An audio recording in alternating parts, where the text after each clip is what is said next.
আপনারা কিন্তু এই কথাটি কেউই অস্বীকার করতে পারবেন না যে আমরা যারা ইউটিউবার রয়েছি এবং যারা ইউটিউবিং করতে যাচ্ছি, ইভেন যারা ইউটিউবিং করছে না শুধুমাত্র ইউটিউবে ভিডিও দেখছে, তাদের মনেও কিন্তু এই প্রশ্নটি জাগে, আসলে ইউটিউব থেকে কত টাকা ইনকাম হয়, কত ভিউয়ে কত টাকা, এবং যারা বড় বড় ইউটিউবার রয়েছে মান্থলি তারা কত টাকা ইনকাম করছে।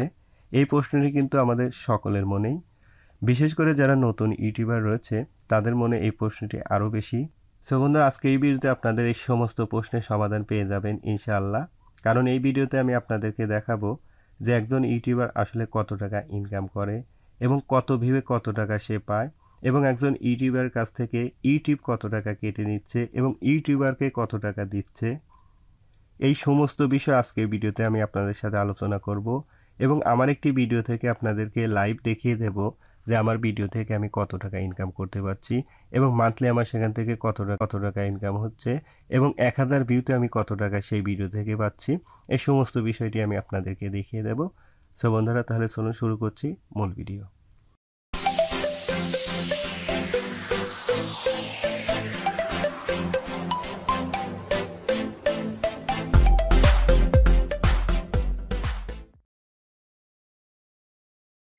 সবচেয়ে প্রথম যে প্রশ্নটি আসে সেটি হচ্ছে মূলত ইউটিউব থেকে কিভাবে টাকা ইনকাম হয়। এই প্রশ্নের উত্তর হচ্ছে ইনকাম ডিপেন্ডেবল অনলি অ্যাড, অর্থাৎ আপনার ভিডিওতে যদি অ্যাড শো করে তাহলে আপনি ইনকাম পাবেন, আর আপনার ভিডিওতে যদি অ্যাড শো না করে তাহলে কিন্তু ডেফিনেটলি আপনি ইনকাম পাবেন না। কারণ আপনার ইনকামের প্রধান উৎসই হচ্ছে আপনার ভিডিওতে অ্যাড শো করা। আর আপনার চ্যানেলটি যখন মনিটাইজেশন পেয়ে যাবে, ইউটিউব কিন্তু আপনার প্রত্যেকটা ভিডিওতে অ্যাড দেখাবে, আর এই অ্যাড দেখানোর কারণে ইউটিউব আপনাকে কিছু পেমেন্ট দিয়ে থাকে এবং সেটি আপনার ইনকামের প্রধান এবং মেন উৎস। দ্বিতীয়ত, সাবস্ক্রাইবার এবং ইনকামের মধ্যে কোনো সম্পর্ক আছে কি না? এই প্রশ্নের উত্তর হচ্ছে সাবস্ক্রাইবার এবং ইনকামের সাথে প্রত্যক্ষভাবে কোনো সম্পর্ক নেই, হয়তোবা পরোক্ষভাবে সম্পর্ক থাকতে পারে। বন্ধুরা, বিষয়টি আমি আপনাদেরকে ক্লিয়ার করে দিচ্ছি। ধরুন আপনার একটা চ্যানেলের সাবস্ক্রাইবার সংখ্যা হচ্ছে 50,000, সেই চ্যানেলের একটা ভিডিওতে ভিউ সংখ্যা হচ্ছে 4000, আর একটা চ্যানেলের সাবস্ক্রাইবার সংখ্যা হচ্ছে 2000, কিন্তু সেই চ্যানেলের একটা ভিডিওতে ভিউ সংখ্যা হচ্ছে 5000। তাহলে ডেফিনেটলি আপনার যে চ্যানেলের ভিউ সংখ্যা বেশি সেই চ্যানেলের ইনকাম অবশ্যই বেশি হবে, কারণ আপনার ভিডিওতে অ্যাড শো করলেই কিন্তু ইউটিউব আপনাকে পেমেন্ট দিয়ে থাকে। আর যে ভিডিওতে ভিউ সংখ্যা বেশি হবে ডেফিনেটলি সেই ভিডিওতে অ্যাড সংখ্যাও বেশি হবে, পক্ষান্তরে সেই ভিডিওর ইনকামও কিন্তু বেশি হবে। কিন্তু সাবস্ক্রাইবারের সঙ্গে ইনকামের পরোক্ষভাবে সম্পর্ক রয়েছে, আমি সেই বিষয়টি আপনাদেরকে ক্লিয়ার করে দিচ্ছি। আপনার চ্যানেলে যদি সাবস্ক্রাইবারের সংখ্যা বেশি হয় ডেফিনেটলি আপনার সেই ভিডিওতে কিন্তু ভিউ সংখ্যাও বেশি হবে, কারণ আপনার যে সমস্ত সাবস্ক্রাইবার আপনার চ্যানেলটিকে সাবস্ক্রাইব করেছে তারা কিন্তু আপনার ভিডিওগুলো দেখার উদ্দেশ্য নিয়েই আপনার চ্যানেলটিকে সাবস্ক্রাইব করেছে।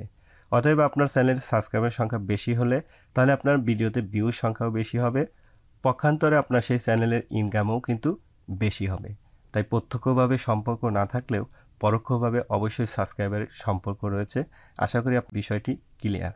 তবে এখানে আপনাদের আরেকটি বিষয় জানা উচিত, আমাদের ভিডিওতে যে সমস্ত অ্যাড শো করে এবং সেখান থেকে যে অর্থ উপার্জন হয় সেখান থেকে ইউটিউব নিয়ে যায় হচ্ছে 55%, এবং যে কন্টেন্ট ক্রিয়েটর রয়েছে তাকে দেওয়া হয় 45%। ধরুন কোনো বিজ্ঞাপনদাতা যদি 100 টাকা খরচ করে তার বিজ্ঞাপনের জন্য, সেখান থেকে ইউটিউব নিচ্ছে হচ্ছে 55 টাকা, এবং যে কন্টেন্ট ক্রিয়েটর রয়েছে তাকে দেওয়া হচ্ছে 45 টাকা। অবশ্যই এই বিষয়টি আপনাদের জানা খুবই জরুরি। এরপর যে বিষয়টি রয়েছে যে কোন কোন কারণে ইউটিউবের ইনকাম কম বেশি হয়, এর মধ্যে 3টি রিজন রয়েছে। প্রথম রিজনটি হচ্ছে লেন্থ অফ ভিডিও, অর্থাৎ আপনার ভিডিওটি যদি 8 মিনিটের বেশি হয় তাহলে কিন্তু আপনি সেই ভিডিওতে কাস্টম অ্যাড সেট করতে পারবেন, এবং কাস্টম অ্যাড সেট করার কারণে আপনার সেই ভিডিওতে কিন্তু অ্যাডের সংখ্যা বেড়ে যাবে এবং ডেফিনেটলি আপনার সেই ভিডিওর ইনকামও কিন্তু বেড়ে যাবে। 2 নম্বর হচ্ছে টাইপ অফ অ্যাড। আমাদের ভিডিওতে যে সমস্ত অ্যাড শো করে এই সমস্ত অ্যাডের মধ্যেও কিন্তু রেট কম বেশি রয়েছে। যে সমস্ত অ্যাড নন স্কিপেবল অ্যাড, অর্থাৎ আপনি যে সমস্ত অ্যাডগুলোকে স্কিপ করতে পারেন না সেই সমস্ত অ্যাডের রেট কিন্তু সবচেয়ে বেশি, আর যে সমস্ত অ্যাড স্কিপেবল অ্যাড, অর্থাৎ আপনি 5 সেকেন্ড পরে সেটিকে স্কিপ করতে পারেন সেই সমস্ত অ্যাডের রেট কম। অর্থাৎ আপনার ভিডিওতে যদি নন স্কিপেবল অ্যাড বেশি শো করে তাহলে আপনার ইনকাম কিন্তু ডেফিনেটলি বেশি হবে, আর আপনার ভিডিওতে যদি স্কিপেবল অ্যাড বেশি শো করে তাহলে আপনার ভিডিওতে ইনকামের সংখ্যাটাও কম হবে। নাম্বার 3 হচ্ছে প্লেব্যাক বেস্ট সিপিএম, অর্থাৎ একজন বিজ্ঞাপনদাতা তার 1000 বিজ্ঞাপনের জন্য যে টাকা ব্যয় করে থাকে সেটি হচ্ছে সিপিএম, অর্থাৎ প্লেব্যাক ব্যাচ সিপিএম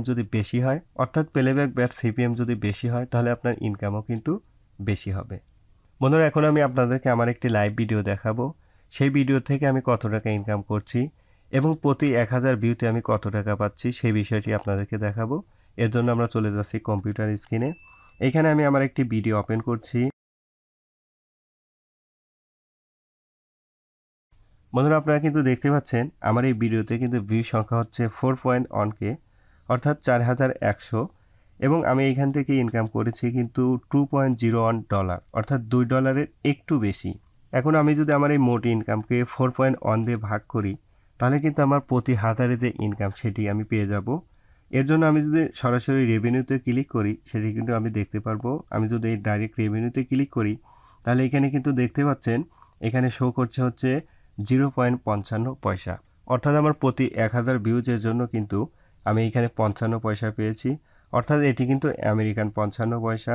আমি এটিকে যদি বাংলা টাকায় কনভার্ট করি, এখন যদি আমি এটিকে বাংলা টাকায় কনভার্ট করি তাহলে দেখতে পাচ্ছেন এখানে কিন্তু 47 টাকা 18 পয়সা, অর্থাৎ আমার প্রতি 55 পয়সার জন্য বাংলা টাকা হিসেবে আমি পাচ্ছি হচ্ছে 47 টাকা 18 পয়সা। এটি কিন্তু আমার 1000 ভিউর জন্য আমি পাচ্ছি 47 টাকা 18 পয়সা। বন্ধুরা, আশা করি আজকের এই ভিডিওটি দেখার পর থেকে আপনাদের ইনকাম সম্পর্কে যে সন্দেহ ছিল সেটি আর থাকবে না। তো বন্ধুরা, নো মোর টুডে। ভিডিওটি যদি ভালো লেগে থাকে তাহলে প্লিজ একটি লাইক এবং কমেন্টস। দেখা হবে নেক্সট কোনো ভিডিওতে। আল্লাহ হাফেজ।